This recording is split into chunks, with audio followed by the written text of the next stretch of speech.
One man, two desires. Drip dropping cinema. It's Moose at the Movies. Powered by Streambeat.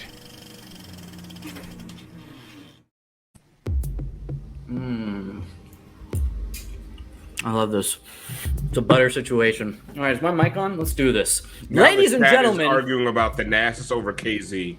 Oh my God. Get your popcorn ready because Moose at the Movies is back with a timeless masterpiece.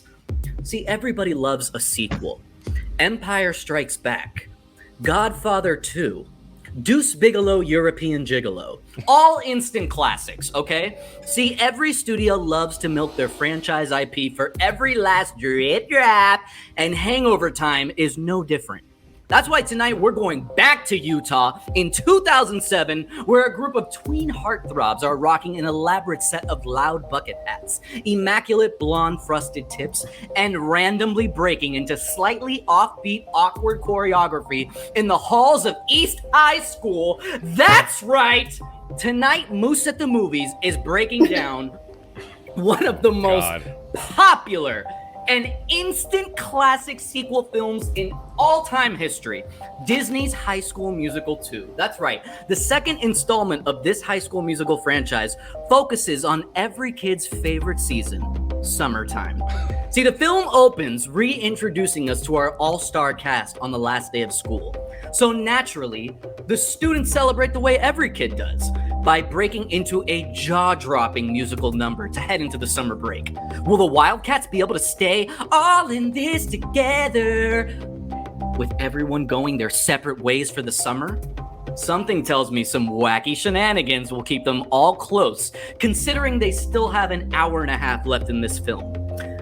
From here, we follow the mean blonde white girl named Sharpay, and I didn't make that name up. They go to some regular. Yeah, she goes to her regular summer vacation at some bougie country club. It's clear from the get-go that she runs this place and is some kind of mini celebrity there. She's winning the country club's talent show for 8 years in a row. So she starts singing about how rich and white and privileged she is. I mean, only needing the most fabulous things in life. She's like a show-tuned version of MTV's Sweet 16 embodied in human form. The kind of person that watched the movie The Help and thought, you know what? The real hero was the little white girl in that film. And the next fabulous thing that she has her eyes on is our main man, Troy Bolton. See, Blondie had the Machiavellian plan of getting the head of the country club, Mr. Fulton, to hire Troy for a summer job, so she can spend the next month with him all to herself. The only problem is Troy is irresistibly charming, and he was able to secure a job not just for his smoking hot girlfriend, Vanessa Hudgens. Literally, the entire class, all without interviews or resumes or referrals. I mean, they didn't really even ask if they wanted to work there, which is kind of rude, but the boss just goes for it. That's like 9 full-time employees, benefits, housing in this country club. It's weird because like they work at the club, but they also get to use all the amenities and mingle with the members.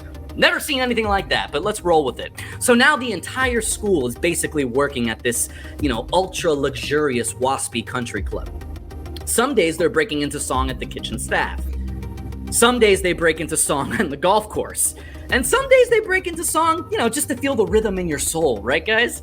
My favorite part of this moment was the way Efron's belt was just hanging on for dear life as the director had to ensure that his boxers were peeking through.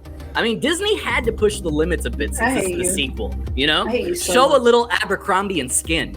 Give the kids what they want. Or still want, if you know what I mean. All right, so, okay, from there we go.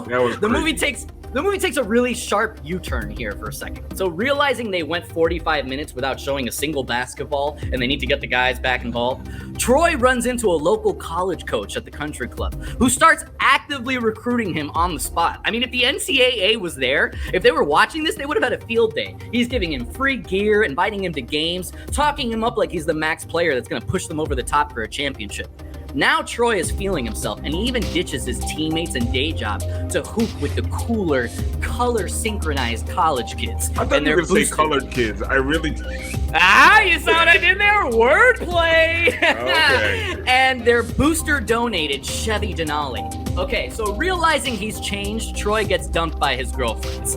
And this moment leads to him walking the golf course and realizing he's turned into a massive douchebag. But suddenly, he's like, wait a minute, I'm the white star of this show. You can bet that I'm gonna win and fix this in a second. Because technically this is the fourth quarter of the film. And everybody knows that's when our guy Troy shines.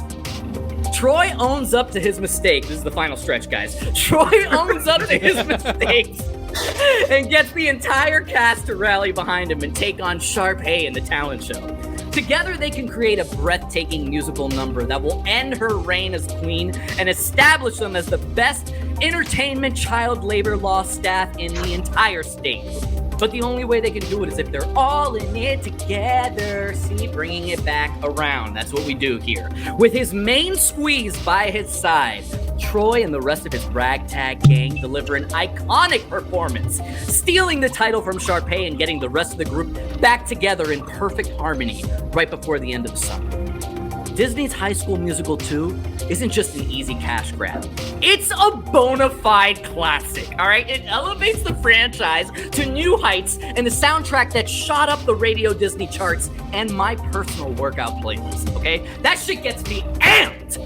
I give this movie 100 drip drops. Brass, take me out!